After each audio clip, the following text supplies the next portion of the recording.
국내 증시가 나름 선방하면서 출발했는데요. 지금은 17포인트 정도 밀려나서 조금 밀려납니다. 그게 이제 오늘 주제 얘기할 것처럼 미국에서 또 연준이 은행 자본 규제와 관련된 조치를 정상화하겠다는 내용이 있었죠. 관련한 증시 흐름들 살펴보고요. 또 키워드로 전략 세웁니다. 오늘은 돈 잘 버는 증권맨에게 듣는다. 헤르메스 스탁 하창환 본부장님 함께합니다. 어서 오십시오. 미국 국채금리가 조금 진정되는가 싶은 상황이 됐는데요. 오히려 지금 은행 자본 규제 완화 조치를 이제 종료한다. 결국 사실은 풀어졌던 거를 좀 정상화한다는 얘기일 건데요. 그러면서 미국 국채금리가 이제 더 오를 조짐을 보이고 있어서 이제 불안해하는 거거든요. 과연 국채금리가 이제 언제쯤 안정될 수 있을까? 관련된 시장 대응 전략부터 좀 말씀해 주십시오. 네. 일단은 개인적으로 생각했을 때 이 금리에 대한 부분을 지금 그렇게까지 고민할 필요가 있을까라는 생각은 좀 하는데요. 네. 다만 이제 연준에서 지속적으로 얘기가 나오고 있었던 부분들, 그리고 또 이제 말씀해주신 이 SLR 면제 조치에 대한 그런 이제 더 연장을 하지 않는 그런 부분들이 사실은 좀 시장에서 우려로 좀 작용을 하고는 있습니다. 일단은 여러 가지 이슈들이 좀 있다 보니까 그 흐름들을 좀 잘 체크를 해보셔야 될 것 같은데요. 일단 오늘 나왔던 이 이슈 같은 경우는 사실 시장에서는 더 연장을 하지 않을까라고 기대를 하던 그런 부분들이 사실 이제 제한이 되다 보니까 그 부분에서 조금은 좀 충격이 있었다라고 보시면 좋을 것 같고, 또 이제 22일에 서밋 토론이 또 있고요. 또 23일에 또 하원에서 연준과 이제 제닛 옐런과 또 같이 또 얘기하는 그런 부분들이 있습니다. 그래서 이런 이벤트들, 그리고 또 이제 좀 유명 인사들이 얘기하는 그런 부분들이 있다 보니까 그에 따라서 좀 국채금리에 대한 부분들은 좀 변동이 나올 수 있겠다라고 보시면 좀 좋을 것 같고요. 일단은 이 흐름들에서 또 중요한 게 이제 PC 개별 소비 지출 가격 지수를 좀 보셔야 될 것 같습니다. 이 부분은 이제 연준이 좀 집중해서 보는 또 지수이다 보니까 이 흐름들에 따라서 앞으로의 이 흐름이 좀 나타나지 않을까라고 보고 있고요. 제가 이제 앞서 서두에서 금리 인상을 지금 너무나도 걱정할 그 부분은 아니다라고 말씀을 드렸던 게, 경제 성장이 되다 보면은 당연히 이제 관련된 이슈들이 좀 상승하는 부분들이 따라 나오는 거는 좀 당연한 수순이라고 생각을 하고 있기 때문이고요. 일단 이 부분에서 이제 정책적인 흐름들에서 혹시나 변화가 되는 부분이라든지, 또 이 부분들은 또 이제 신흥국의 이제 자본 유출이라든지 그런 이제 증시적인 부분에서 바로바로 영향을 줄 수 있는 부분이다 보니까 그에 따른 부분에서 좀 영향이 많이 있다라고 보시면 될 것 같습니다. 일단 시장에서는 당연히 금리에 대한 부분들이 좀 흔들리게 되면은 이제 은행주들을 먼저 좀 살펴보셔야겠죠. 은행이랑 이제 생명보험, 손해보험 쪽을 좀 관심 있게 보셔야 될 것 같고요.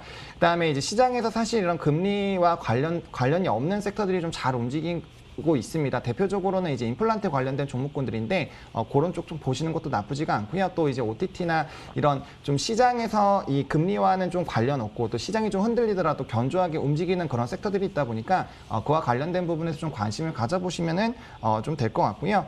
또 이러한 부분들이 좀 나타나게 되면은 기술주에 대한 조정들이 나올 수가 있기 때문에 최근에 좀 많이 조정을 받고 있고 60선이나 120선에서 좀 테스트를 하고 있기 때문에 그 부분에서 추가적으로 하락이 나오게 됐을 때는 비중 확대 전략으로 좀 물량 모아가실 수 있겠다라고 말씀을 좀 드리겠고, 여전히 이러한 불안한 증시가 유지가 되고 있지만 이제 백신에 대한 그런 유통들이나 그다음에 이제 미국장들의 흐름들을 봤을 땐 충분히 소비와 관련된 그런 종목군들의 긍정적인 흐름들이 나오고 있기 때문에 이런 경기 민감주와 소비주 쪽은 지속적으로 좀 관심을 가져보시는 게 좋지 않을까라고 좀 정리를 해드리도록 하겠습니다. 미국 국채금리 상승을 크게 우려할 바는 아니다라고 말씀하신 거로 저는 초반에 들었는데, 네. 그게 그러면 경기가 상승하는 국면에서 자연스러운 현상이라고 보시는 건지, 아니면 적어도 단기적으로 지금 올라올 만큼 올라왔기 때문에 부담을 덜 갖는다고 보시는 건지. 일단 사실 저는 두 가지 모두 다 생각을 하고 있습니다. 일단 네. 단기적으로 사실 국채금리가 많이 올라왔기 때문에 예. 그 부분에서도 사실 좀 많이 올라왔다고 생각을 하고 있고요. 또 이제 경제 성장에 대한 이게 만약에 이제 중장기적으로 계속적으로 가는 시그널이 나온다라고 네. 하면은 당연히 우리가 우려를 해봐야 되겠지만, 사실 아직까지는 이런 단기적인 이벤트들에 따라서 출렁거리고 있기 때문에 이 부분이 벌써 좀 시장에는 어느 정도 반영이 되어 있다라고 저는 개인적으로 생각을 하고 있거든요. 네. 그래서 그런 관점으로 지금 단계에서는 그렇게까지 크게 우려할 부분은 아니다라고 말씀을 드렸습니다. 받아들이면서 대응하자, 이런 취지이신 것 같고요. 네. 그럼 키워드를 보면서 섹터별 전략 잡아보도록 하겠습니다. 오늘 첫 번째 키워드입니다. 넷플릭스의 독주가 계속되고 있다. 넷플릭스의 월 사용자 수가 1,000만 명을 돌파했다고 하고요. 넷플릭스나 또 디즈니나 애플 플러스 국내에도 이제 관련해서 OTT 콘텐츠 관련주들이 관심이 많은데요. 네. 눈여겨볼 만한 기업 어디 있을까요? 일단 뭐 눈여겨보고 있는 기업 같은 경우는 이제 넥스트 엔터테인먼트 이제 뉴라고 하는 기업이고요. 네. 일단은 요 좀 전반적인 산업의 흐름을 좀 말씀을 드리면 지금 이제 OTT 전 세계 가입자가 10억 명이 넘었습니다. 그러니까 굉장히 좀 크게 성장을 하고 있고요. 지금 뭐 넷플릭스에 대한 월 사용자 잘 말씀을 해주셨는데 사실 이제 넷플릭스의 독주가 좀 진행이 되고 있습니다. 토종 OTT를 다 합치더라도 넷플릭스와 이제 거의 동등한 정도 수준 정도까지밖에 아직 안 됩니다. 그러다 보니까 사실 OTT에 대한 이런 플랫폼 업체 수들은 늘어나고 있는데 사실 그 안에 들어갈 수 있는 이런 좀 이 상품 어떻게 말하면 상품이죠. 상품 같은 경우 좀 제한적이다 보니까 그에 따른 이제 오리지널 이 콘텐츠 제작사들에 대한 수혜가 지속적으로 좀 나타나고 있고요. 또 이제 코로나라는 이런 이슈들로 인해서 사실은 이런 뭐 이제 여가 생활에 좀 포함되는 이 미디어 콘텐츠 산업이다 보니까 앞으로의 성장이 지속적으로 나올 수밖에 없는 부분인데 이제 코로나라는 그런 이슈와 더불어서 이제 비대면에 대한 이런 이슈들이 많이 늘어나다 보니까 그에 따른 이제 콘텐츠 소비가 굉장히 좀 많이 늘어났고 그래서 이 시장이 훨씬 더 화랑이 좀 진행이 됐습니다. 그러다 보니까 이에 따른 좀 수혜가 많이 나타나고 있다라고 보시면 좋을 것 같고요. 앞으로도 이 OTT 뭐 디즈니 말씀해주신 것처럼 또 추가적으로 들어올 것이고 또 세계적인 기업 어떤 기업이든지 OTT로 또 추가적으로 진입을 할 수 있기 때문에 앞으로 이런 콘텐츠 제작사에 대한 가치는 지속적으로 좀 높아지지 않을까라고 생각을 하고 있습니다. 그러다 보니까 이 업종 그리고 앞서 말씀드린 것처럼 시장과 크게 물론 당연히 영향을 안 받을 수는 없겠지만 그래도 견조하게 상승 흐름들이 유지가 되고 있다 보니까 이런 부분에서 좀 메리트가 있다라고 보시면 좋을 것 같고요. 이 넥스트 엔터테인먼트라는 기업은 사실 이제 영화에 좀 매출이 포커스가 많이 되어 있는 기업입니다. 근데 이제 최근에는 드라마 쪽으로 많이 좀 확대가 되고 있고요. 또 OTT 플랫폼에 영화뿐만 아니라 드라마를 좀 많이 납품을 하게 되는 이런 흐름들이 나타나다 보니까 그에 따른 좀 기대감이 있다라고 보시면 좋을 것 같고요. 또 이제 웹툰 기반의 이제 좀 텐트폴 작품이라고 하죠. 무빙이 좀 기대가 되고 있고요. 또 악마 판사 외에 굉장히 많은 라인업들이 되어 있습니다. 그래서 영화랑 드라마 다 합해서 12개 정도가 좀 대기가 되고 있다 보니까 이에 따른 좀 기대감들 나타날 수 있겠다고 보시면 좋을 것 같고요. 또 이제 백신에 대한 이런 접종이 계속적으로 늘어나다 보면은 결국에는 이제 영화라든지 최근에 이제 오프라인 매장들 뭐 대표적으로 뭐 신세계 백화점이라든지 아니면은 이런 아울렛 같은 경우는 지금 사람이 엄청나게 많거든요. 그러다 보니까 이런 보복 소비가 영화관 쪽으로도 넘어가게 될 것이고 그런 흐름들이 나타나게 됐을 때는 또 영화 쪽에 대한 매출 비중이 또 높은 이 기업에 또 추가적인 수혜가 나타날 수 있기 때문에 이 기업을 좀 주요 토픽으로 좀 꼽아봤고요. 추가적으로 이 관련된 산업군에 좀 관심이 있으시다면은 이제 전반적으로 영향을 받을 수 있는 위즈익 스튜디오까지는 좀 같이 봐보시면 좋지 않을까라고 말씀을 좀 드려보도록 하겠습니다. 네, 동영상 서비스 OTT 관련된 관심주로 뉴와 위즈윅 스튜디오를 말씀을 하셨고요. 다음 시장 키워드 읽어볼까요? 두 번째는요. K 임플란트 중국 넘어 매력을 발산하고 있다.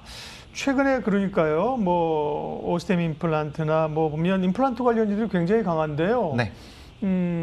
실적이 좋아지는 건가요?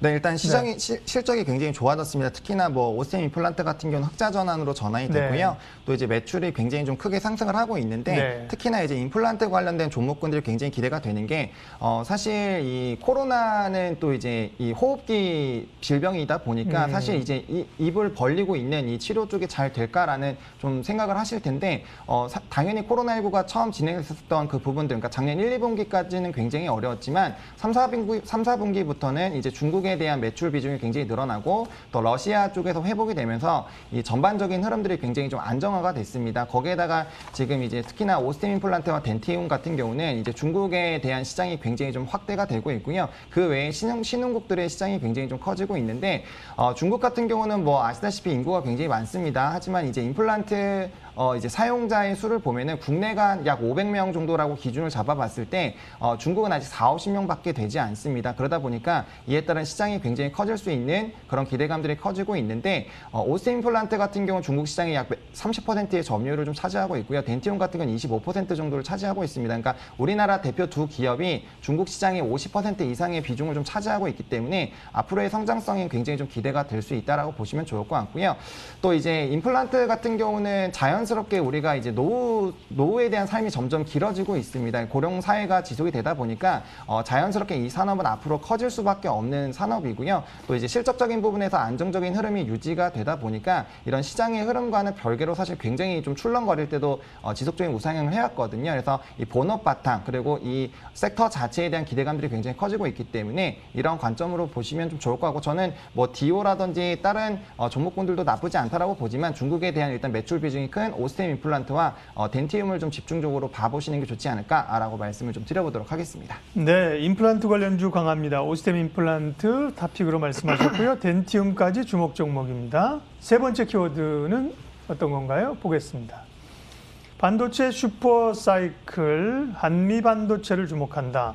반도체 슈퍼사이클 얘기는 계속하는데 사실 반도체주들이 그렇게 강하게 가는 건 아니에요. 좀 네. 이제 제동들이 걸려 있는데 특별히 이제 한미 반도체를 얘기하시고 계십니다. 포인트는요? 네. 일단은 이제 반도체 슈퍼사이클이라고 한다면은 네. 뭐 추가적으로 이 산업 자체가 이제 굉장히 큰 이 사이클이 온다라는 거, 특히나 슈퍼 같은 경우 20년 만에 한 번 오는 그런 사이클이라고 좀 표현을 하는데요. 네. 그러다 보니까 이 산업에 대한 성장성이 일단 굉장히 좀 기대가 된다라고 보시면 좋을 것 같은데, 사실 이제 메모리 반도체랑 비메모리 반도체, 그러니까 시스템 반도체 쪽이랑 좀 비교를 해봤을 때 이 메모리 반도체보다는 이 반대쪽에 있는 쪽이 굉장히 좀 비중이 큽니다. 하지만 우리나라 같은 경우에 이제 메모리 반도체 쪽이 좀 많이 치중이 되어 있었고요. 그래서 이제 이런 시스템 반도체 쪽에 관심이 많이 커질 수가 있는데, 일단 뭐 대표적으로 삼성이 10조 원이 넘는 금액을 이제 투자한다라고 좀 발표를 했었고, 또 대만 업체 TSMC도 굉장히 좀 크게 투자를 좀 진행을 하고 있고요. 또 이제 에스믹도 마찬가지입니다. 또 이제 미국과의 관계에서도 이 반도체에 관련된 이제 좀 분쟁이 있다 보니까 이제 자체적인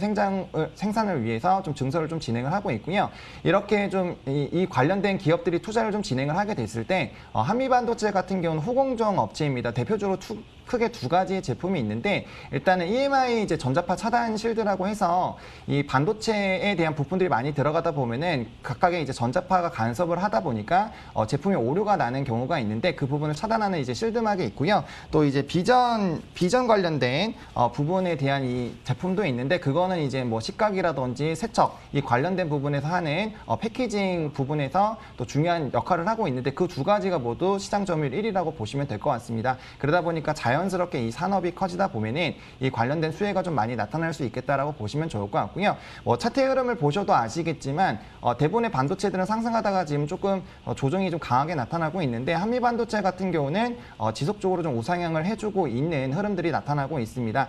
그러다 보니까 이러한 기대감이 좀 충분히 좀 있다라고 보시면 좋을 것 같고요. 또 실적 같은 경우도 굉장히 좀 좋아지고 있는데, 이런 대규모 증설들에 따른 좀 기대감이 커지고 있고요. 또 한미 반도체 자체도 좀 증설을 좀 진행을 하고 있습니다. 아무래도 이제 이런 생산 캐파가 넓어지게 되고 초반에는 고정비가 들겠지만 이게 이 산업이 커지다 보니까 운영은 자연스럽게 좀 진행이 되지 않을까라고 보고 있습니다. 그렇게 됐을 때는 이제 이익률이 개선이 될 수밖에 없겠죠. 그래서 그런 부분에서 추가적인 실적에 대한 기대감들도 굉장히 커질 수가 있기 때문에 이 부분을 좀 보시면 좀 좋지 않을까라고 말씀 좀 드려보도록 하겠습니다. 네.